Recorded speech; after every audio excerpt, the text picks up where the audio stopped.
Bonsoir à tous, merci de nous préférer pour vous informer. Bienvenue au grand rendez-vous du soir, le décryptage de ce jour. Tunisie, fin du mandat de l'instance chargée de la justice transitionnelle. Nous allons évoquer la thématique avec notre éditorialiste maison, Didier Assogba. Bonjour et merci d'être là. Merci Mathieu pour l'invitation. Oui, 8 ans après le parcours de cette justice-là, tout est, on peut dire aujourd'hui que tout est fait prêt pour quand même parler de la réconciliation en Tunisie. Non, vous savez, la réconciliation ne se décrète pas.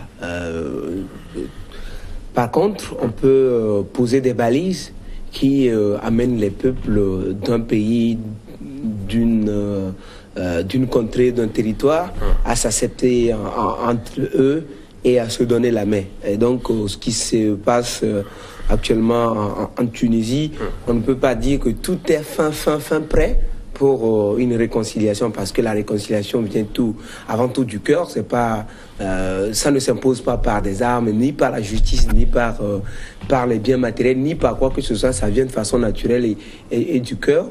Mais il y a quand même des actions en cours devant favoriser le processus de réconciliation en Tunisie et amener les Tunisiens à se comprendre entre eux, à se donner la main et à reconstruire leur pays. C'est ce qui est essentiel, et donc on peut dire qu'il y a des pas qui sont posés pour parvenir à une véritable réconciliation en Tunisie. Vous l'avez dit tantôt, amener les Tunisiens à comprendre un peu le bien fondé de la réconciliation. Est-ce qu'aujourd'hui, on peut avoir une raison de croire, parce qu'il y a toujours ce rufifi-là, après 8 ans de parcours de cette instance chargée de la justice transitionnelle, qui, d'aucuns tasent que l'instance n'a pas bien travaillé, n'a pas bien fouillé les dossiers comme il se faut aujourd'hui? Vous savez, le passé est souvent difficile à creuser.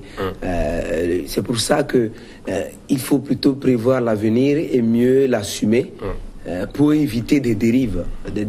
Quand les dérives sont commises dans les passés, il est difficile, quand les dérives sont commises, autant pour moi, dans le passé, il est difficile de les rattraper et de les corriger. Oui. Ce qui s'est passé en Tunisie, le pays a connu 2 dictateurs, avec des exactions pas possibles, des violations de droits de l'homme et tout.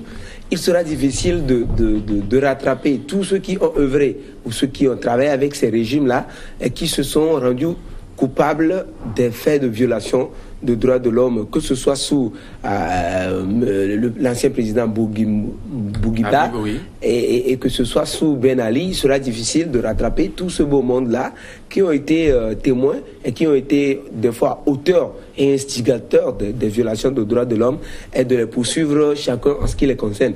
Parce que pendant tout ce temps, plusieurs ont perdu la vie, autant pour moi, des présumés violateurs des droits de l'homme ont perdu la vie, d'aucuns ne sont plus en Tunisie, et donc il sera difficile de voir tout le monde et de les faire passer dans ce processus-là de justice transitionnelle. Qu'à cela ne tienne, l'instance a connu plusieurs dossiers, des milliers de dossiers. On parle actuellement de plus de 25 000 violations arrêtées et répertoriées par l'instance de vérité et dignité, qui a travaillé ces 8 dernières années en Tunisie. On parle de 72 affaires arrêtées et qui devront être... 62 000 et quelques dossiers traités, c'est beaucoup quand même, non? Évidemment, c'est beaucoup pour ce petit pays de l'Afrique du Nord. C'est beaucoup. C'est aussi le problème des pays africains. Les dictatures, c'est souvent comme ça. On brime les gens, on viole leurs droits, un certain nombre d'injustices sont commises, autant pour moi, envers la population, et les populations sous la dictature n'ont pas les moyens de recours pour on va dire, poursuivre leur bourreau. Aujourd'hui, il y a ce mécanisme-là de justice transitionnelle qui avait été mis en place et qui a connu un certain nombre de dossiers, qui a laissé la parole libre à tout le monde. Et des gens sont venus, ils ont dit ce qu'ils avaient à cœur, ce qu'ils attendaient de cette commission, de cette instance-là. Aujourd'hui, l'instance a bouclé sa mission. Maintenant revient à la justice de juger les affaires, de les connaître et de proclamer, ou on va dire, son verdict. On verra dans la suite, ce que le gouvernement Tunisien entend faire pour que ces dossiers-là arrêtés, les 72 affaires, puissent aller jusqu'au bout pour la satisfaction de plus de 19 000 victimes enregistrées. Voilà. Justement, l'instance qui a travaillé sur ce dossier a une période du 1er juillet 1955 jusqu'au 31 décembre 2013. Est-ce que cette période-là, c'est vraiment la période au cours de laquelle beaucoup de choses se sont passées? Parce qu'on a vu, c'est au temps de Ben Ali que des exactions vraiment ont été commises. Est-ce que ça peut quand même mettre à l'aise d'autres qui faisaient partie de ce gouvernement de Ben Ali qui est déchu finalement? Est-ce que c'est facile quand même de traduire ces personnes-là en justice aujourd'hui et pouvoir éclairer les gens en matière de justice? Non, évidemment, vous savez, dans les pays comme la Tunisie, comme d'autres encore, où ce mécanisme a été mis en place, le mécanisme de justice traditionnelle, pour ne pas frustrer une partie de la population, on prend souvent le soin d'élargir la période à instruire, à connaître, pour que les gens ne pensent pas que c'est un mécanisme contre une partie de la population. Okay. Si on prend juste que la présidence de Ben Ali de 87 jusqu'en 2001, donc on veut dire que jusqu'en 2011, autant pour moi, de 87 en 2011, oui, avant sa chute, d'aucuns vont dire que non, qu'en réalité, c'est Ben Ali, son ethnie, ses proches qui sont poursuivis ou qu'on cherche à poursuivre dans le cadre de ce mécanisme.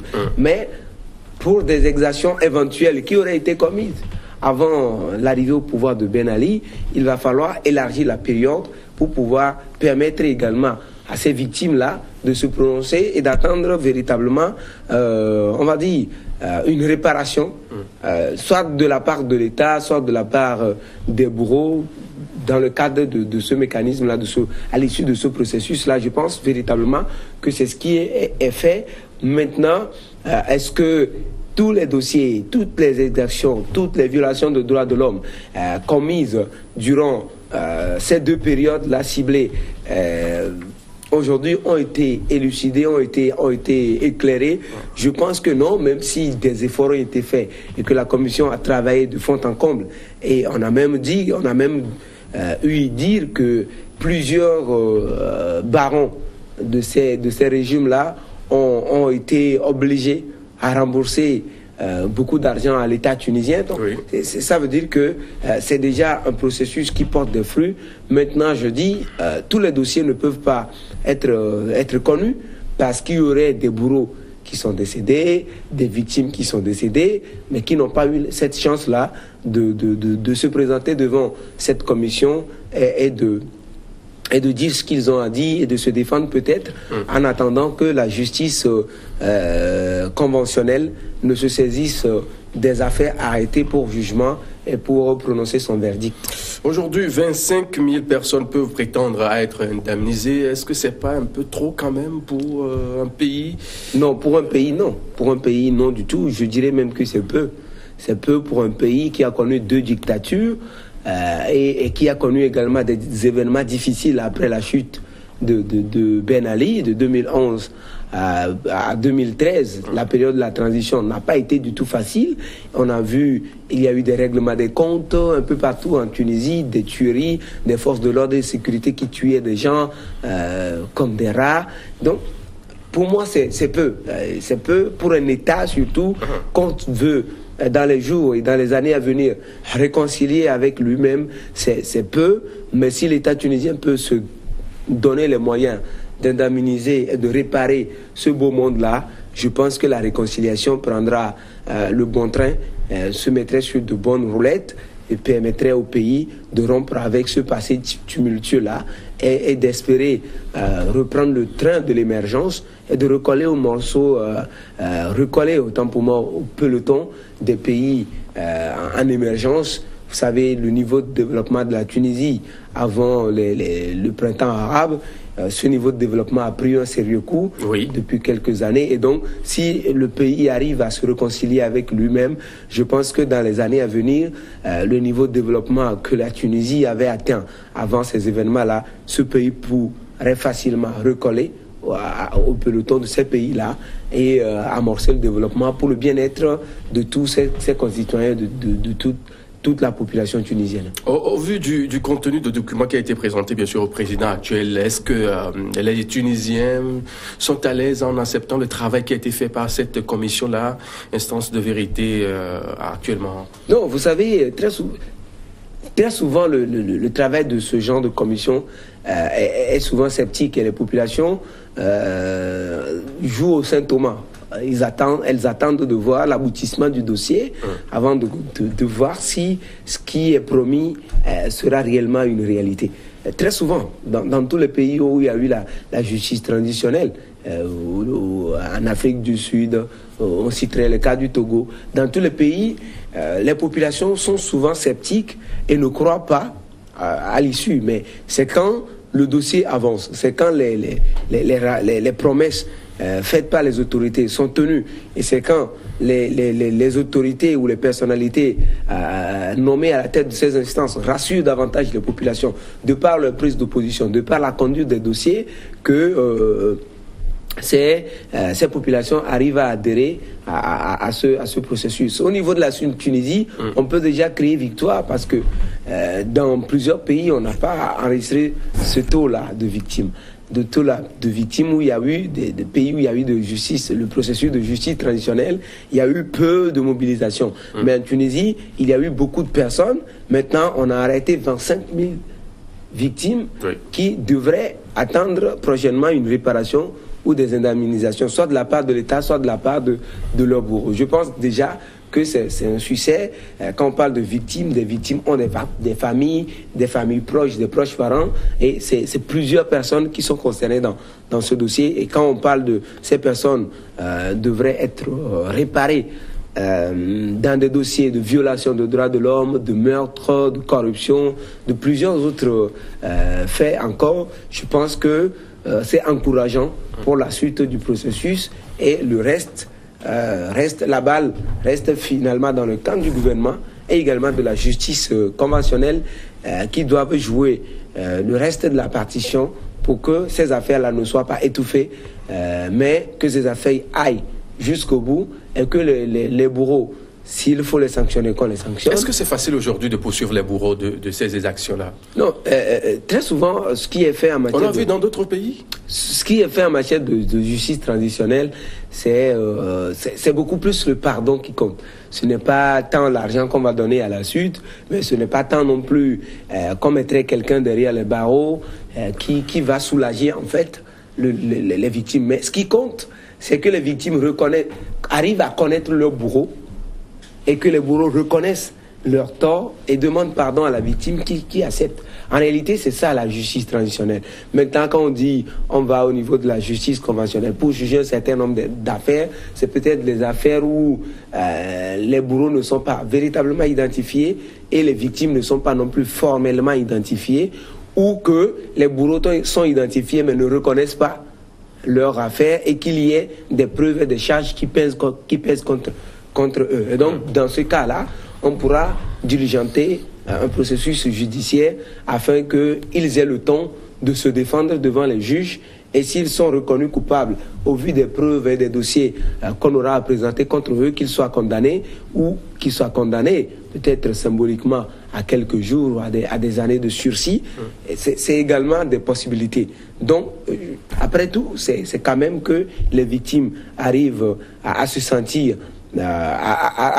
du fait qu'ils ont été écoutés et qu'on leur a rendu justice, qu'ils soient réparés dans des cas, ceux dont les maisons ont été spoliées, ceux qui ont perdu leur emploi injustement du fait de la dictature, ceux qui ont été amputés, ceux qui ont été, brimés, frappés, et qui sont devenus des personnes invalides qui sont restées chez eux pendant des années, et dont la vie des enfants ont connu des difficultés parce que les parents ne travaillant plus ne pourront plus assurer la survie, les études et le destin, on va dire, finalement de leurs enfants. Que toutes ces personnes-là soient senties, écoutées, réparées, indemnisées pour que le tort qui leur est causé soit réparé.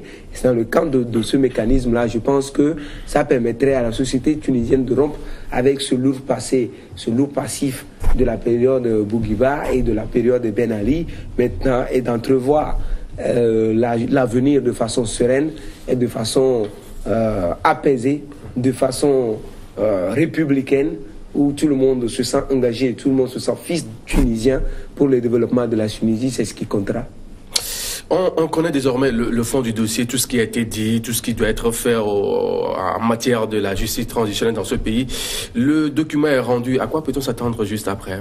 Oui, il faut s'attendre que le gouvernement publie son livre blanc, et définisse les échéances de mise en œuvre des mesures à prendre dans ce livre blanc-là, et également que le gouvernement, par l'entremise du garde des Sceaux et du ministre de la Justice, instruise la justice tunisienne à connaître très rapidement ces dossiers-là. On parle d'un certain nombre de juridictions, 13 au total, qui doivent connaître les dossiers arrêtés dans le cadre de ce mécanisme-là, que ces justices-là, enfin, que ces instances, ces juridictions-là définissent un calendrier peut-être spécial de jugement de ces affaires pour que très vite on en finisse, pour que ça ne prenne pas 8 ans de jugement, comme on a pris 8 ans pour connaître, enfin, pour diligenter les enquêtes de la réconciliation, que le jugement non plus ne prenne pas 8 ans. Pendant ce temps, des victimes vont mourir, des bourreaux vont mourir, et on n'arriverait pas à connaître la vérité dans un certain nombre de dossiers. Que la justice fasse diligence en adoptant un calendrier assez souple et assez léger, un calendrier spécial de jugement de ces dossiers-là, pour que très vite on finisse avec ces affaires-là et qu'on ferme la page de cette justice transitionnelle, et que les bases d'une société tunisienne réconciliée avec elle-même, une société tunisienne où la justice reste juste, où les décisions rendues par la justice ne sont pas rendues parce que tel a de l'argent, tel est le plus fort, tel est le haut gradé de l'armée, mais que les décisions judiciaires soient des décisions véritablement de droit, qui respectent le droit, et que l'état de droit soit une réalité en Tunisie, et que tous les Tunisiens se sentent concernés par ce qui est fait, et qui se sentent concernés par l'action gouvernementale, qui ne soient pas exclus et qui ne soient pas bannis parce qu'ils ne sont pas peut-être du parti au pouvoir, ils ne sont pas peut-être de l'ethnie du président de la République, afin que la société tunisienne, je le dis, soit réconciliée avec elle-même, que les Tunisiens se considèrent comme frères et sœurs d'un même pays, d'une même nation, pour le développement de ce pays. Est-ce qu'aujourd'hui on peut dire que la Tunisie a résolument tourné vers l'avenir, le développement, c'est fini, c'est bon déjà? Non, dans la vie d'un État, on ne peut pas dire jamais, jamais. On ne peut pas prévoir ce qui peut arriver demain. Vous savez, la gestion du pouvoir est quelquefois volatile. Le président qui est là, peut-être il fait bien, mais à un moment donné, par erreur de jugement sur un certain nombre de dossiers, il peut dériver, il peut tomber dans les dérives lui-même. Et on pourra peut-être reparler d'une autre commission de réconciliation dans l'avenir, on ne le souhaite pas, mais on ne peut jamais dire jamais, jamais. Mais cette fois, je pense que l'adhésion populaire au niveau de cette instance de vérité et de dignité et au niveau d'autres instances de Tunisie témoigne de ce que les Tunisiens ont à cœur de finir avec ce lourd passé et de se tourner résolument vers l'avenir et d'œuvrer chacun à ce qu'il concerne dans le sens du développement du pays. Didier Sogba, merci. Merci Mathieu. L'info, c'est l'heure. Juste après, on se retrouve pour la suite du grand rendez-vous du soir.